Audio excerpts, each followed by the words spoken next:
As we prepare for Passover next week, a reminder that Beth Tikva's Passover Guide is available for download online. You can find a link to download the guide on your emails that you're getting every day. As well, we're open, as far as I know, for services, at least morning services on Shabbat and Yom Tov throughout Pesach, to limited attendance. Let's hope it stays that way.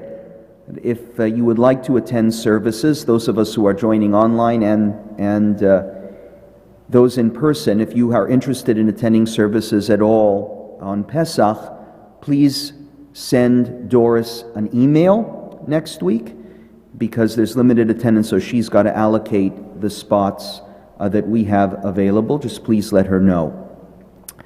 This year is a bit of a different year because the Passover Seder, the first Seder, begins on Motzei Shabbat. So the way we have some of the observances of Pesach are a bit different this year. Those who are firstborns will fast this day unless they come to services and attend the Siyum on Thursday morning and not Friday morning.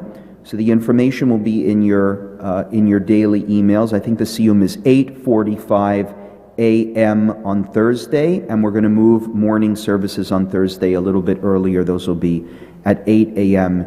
instead of 8:30. So please do attend, and it's okay to attend virtually. Even if you're attending virtually, you're exempted from the fast no matter where you are. Something else that's a bit different when the first night of Pesach is Motzei Shabbat is the rabbi usually doesn't give his Shabbat Hagadol lecture or study next week. That is, on the day of Erev Pesach. Nobody really wants to be in shul for a long time next Shabbat, so it'll be a bit of an abbreviated service next Shabbat. And today, in most synagogues, the rabbis are speaking. I'm not going to keep you here for a very long time, but I have a bit of a longer message today and an important message that ties in to Pesach in lieu of speaking next week on Shabbat Hagadol. So my topic today is a big one, but it's an important one deserving of our attention and reflection, and that's the topic of Jewish peoplehood, a big one. Jewish peoplehood, what we call in Hebrew Amiyut Yehudit, or maybe even more commonly, Klal Yisrael. It's a concept that has permeated Jewish life from the very beginning of Jewish history. A sense of belonging to a common historic civilization, a sense of belonging to a contemporary civilization. It is a commitment to Jewish peoplehood, to the Jewish people, that involves responsibility for our fellow Jew. Kol Yisrael Arevim Ze Lazeh, we're all responsible for one another. Also a sense of responsibility to sustain what's been handed down to us, and a commitment to sustaining that sacred distinctiveness for the next generation, passing it down to them, and so on and so on. That's Klal Yisrael. And it seems to me there is a battle being waged right now on this very concept, mostly sourced from today's homeland of Jewish peoplehood, the state of Israel. And I think we ought to be paying very close attention to this battle, particularly because we conservative Jews often seem to find ourselves right in the middle of it, whether we want to be or not. Just a few weeks ago, Israel's High Court of Justice issued a historic ruling. It said that those who convert to Judaism in Israel through the Reform or conservative movements must be recognized as Jews for the purposes of obtaining Israeli citizenship. The context of this ruling requires some understanding of the law of return, Chok HaShvut, one of the foundational laws of the State of Israel. If you know about Chok HaShvut, you know that this principle guarantees Israeli citizenship for any Jew as long as he or she falls within its particular definition. Now, for some time now, Reform and conservative conversions that have been performed outside of the State of Israel have been recognized under this law. And in fact, we have some former students from right here in Toronto who were converted under conservative auspices and who have made Aliyah successfully, and we're very proud of them. Now, that's not to say I don't get questioned and harassed sometimes by Israeli government officials about these cases, but everyone gets harassed when they're dealing with the Israeli government, so I'm not surprised. But officially, they are eligible. But those are conversions performed by the Reform and conservative movements outside of Israel. My colleagues in the Masorti movement, for example, in Israel, if they performed a conversion inside the borders of the state, that conversion would not be valid because it conflicts with the long-standing Orthodox monopoly on officially recognized conversions in Israel. Well, it is that last aspect of the law that the Supreme Court ruling overturned. Obviously, it was a decision that was welcomed by Reform and conservative religious leaders. But as much as we welcomed it, it also provoked a very fierce backlash, a response that even I, who has been following these stories my whole career, did not expect. Some examples of the backlash include Israel's chief rabbi calling conservative and Reform Judaism counterfeit. One Orthodox political advocacy group called Reform Judaism a mutation, and the political faction United Torah Judaism compared Reform and conservative Jews to dogs in one of their political advertisements.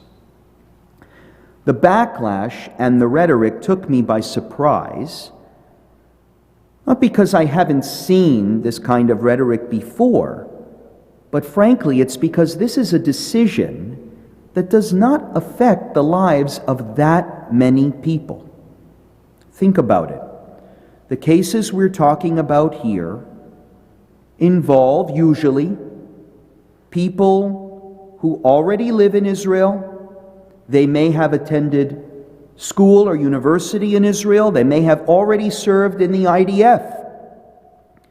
Somebody who chooses to convert through the Reform or conservative movements in Israel.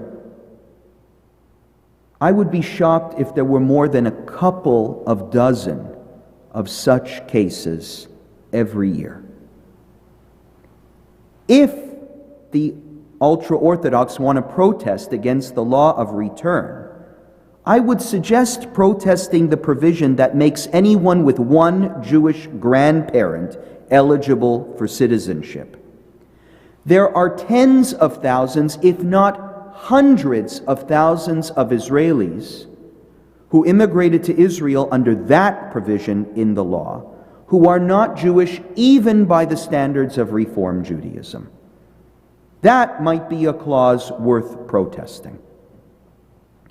But instead, the ultra-Orthodox have seized on this decision of Israel's High Court and have threatened to topple the government if it is not soon overruled by legislation in the Knesset. So this left me wondering, like I hope it leaves you wondering, such a small fish to fry. Why have the Orthodox seized on this decision What is this backlash really about? So here I want to return to my introduction. It is, I think, about a challenge to Klal Yisrael, a challenge to Jewish peoplehood, one that I see evolving and growing every time I visit Israel, every time I speak to Israelis, every time I compare the Jewish identity of Israelis to the Jewish identities of my friends and family and congregation. There is no question to me that we in North America tend to see our Jewish identities primarily in a religious context. We tend to define ourselves first as Canadians or Americans whose religion is Judaism, be it Reform or Conservative or Orthodox or whatever. Our degrees of Jewish observance vary widely, and in fact, for many, are relatively non-existent. But if someone were to ask what religion we were, it would be an easy question to answer. We're Jewish. But it is quite different in Israel. Many Israelis live lives that you and I would call profoundly Jewish, but they don't relate to Judaism as a religion at all. They speak Hebrew. Their lives are lived according to the Jewish calendar. They stand in respect when the siren sounds on Yom HaShoah. They're prepared to lay down their lives to protect the Jewish state by serving in the IDF.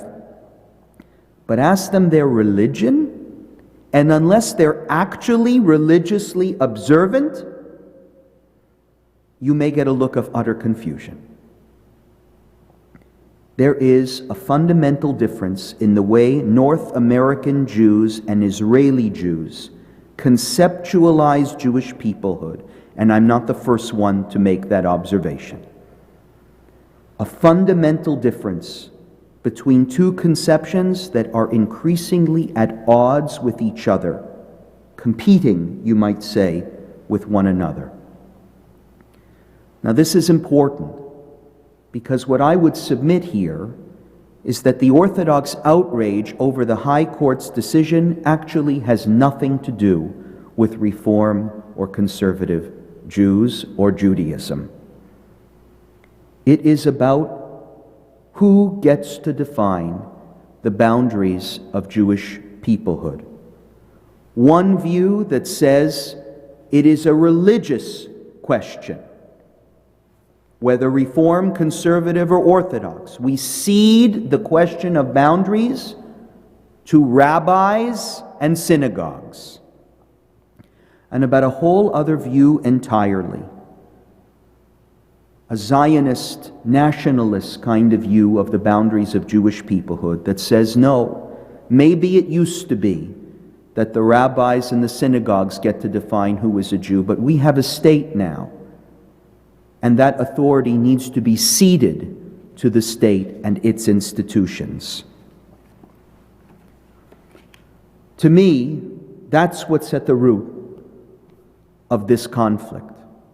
Because it's 2021, conservative and Reform Judaism are no longer a threat to orthodoxy like maybe they thought we were 50 or 60 years ago. Today, actually, we're the ones more in danger of extinction. I suspect, despite the name-calling, that we're not the ones they are really upset at. They're upset that the right to define who is a Jew is being ceded to the state. They understand, as do I, that this will have profound effects on the future of the state of Israel, and many do not want to go down that road. And that is not just the ultra-Orthodox, by the way. You talk to my friends who consider themselves modern Orthodox, they will say the same thing. You talk to some Sephardic Jews, traditional Sephardic Jews, they'll say the same thing. Sfardim and Mizrachim, they do not want the classic halachic definition of who is a Jew to be changed. So given these two very different points of view, how might we find a path towards reconciliation? To answer this question, I wanted to share with you all an interesting responsum attributed to the first chief rabbi of Israel, Rabbi Yitzchak Herzog, Zecher Tzadik Livracha. This responsum dates from 1948. It was written just months after the State of Israel was declared. Rabbi Herzog was asked to opine on a matter that came before some rabbinic colleagues of his in Switzerland. The background here, remember it's 1948, is that during the war and after the war, more than a few Jews found themselves in an interfaith relationship. More than a few Jews were intermarried. In some cases, it happened because the Jewish partner was hiding his or her real identity during the war. In other cases, it was just for love. In other cases, one partner would have converted, but of course, during the war, such conversions were obviously impossible. With nowhere to go after the war was over, some of these couples wanted to make aliyah. They wanted to get married Jewishly. They wanted to do it all legitimately. Rabbi Herzog was asked what to do. Would he permit the conversion of the non-Jewish partner? Would he permit the marriage? And what about allow them to make aliyah? Rabbi Herzog's opinion is fascinating. He begins by saying the following, I quote, "Until now, I have refused to bring these people under the wings of the Jewish people because their intention is not to convert for the sake of heaven, but rather for the sake of aliyah. And in this, I followed the ruling of the Shulchan Aruch." So in other words, Rabbi Herzog adopts the well-known classic Orthodox interpretation on the laws of conversion, which is that you can only convert to Judaism for the sake of heaven. Any other intention nullifies the validity of the conversion. So no aliyah, no intention for marriage. But remember, he says, until now, ... So let me continue. But since it is possible for the couple to remain in their current country, and they still desire Eretz Israel, this can also be seen as an intention for the sake of heaven. For they are uprooting their dwelling places and abandoning their sources of income to migrate to another land, and specifically the land of Israel. Thus it becomes clear that their desire to cling to the Jewish people in its land, and this is a good intention, and there is no need to prevent their conversion. End quote. It really, in my mind, is a fascinating opinion, with language that is daring and creative. He reconceptualizes quite radically the concept of fear of heaven in light of Israel's creation. To join the Zionist enterprise, says Rabbi Herzog, that is to serve heaven. Whether or not the convert actually believes in God, whether or not the convert has any intention of observing the mitzvot. What Rabbi Herzog understood is that the creation of the state of Israel must change our conception of what Klal Yisrael is and who gets to define it. In the diaspora, in exile, the state was always deserving of some suspicion. But the state of Israel was something new, a totally different paradigm in Jewish history, a place where all segments of the Jewish community could cooperate, join together to ensure a safe and enduring and promising future for Klal Yisrael. And that means compromise.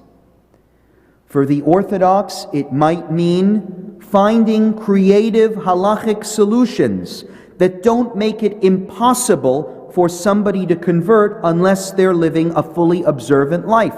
That's what Rabbi Herzog did. And for us liberal Jews, it might mean giving up some recognition that we would otherwise have wanted. But all sides should be ready and eager to make concessions given what is at stake. And that's the brilliance of Rav Herzog's opinion here.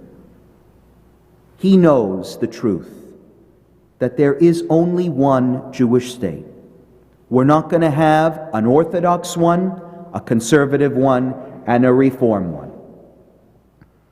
And this one state must be able to reconcile opposing views and must not become an institution that only serves to divide the Jewish people.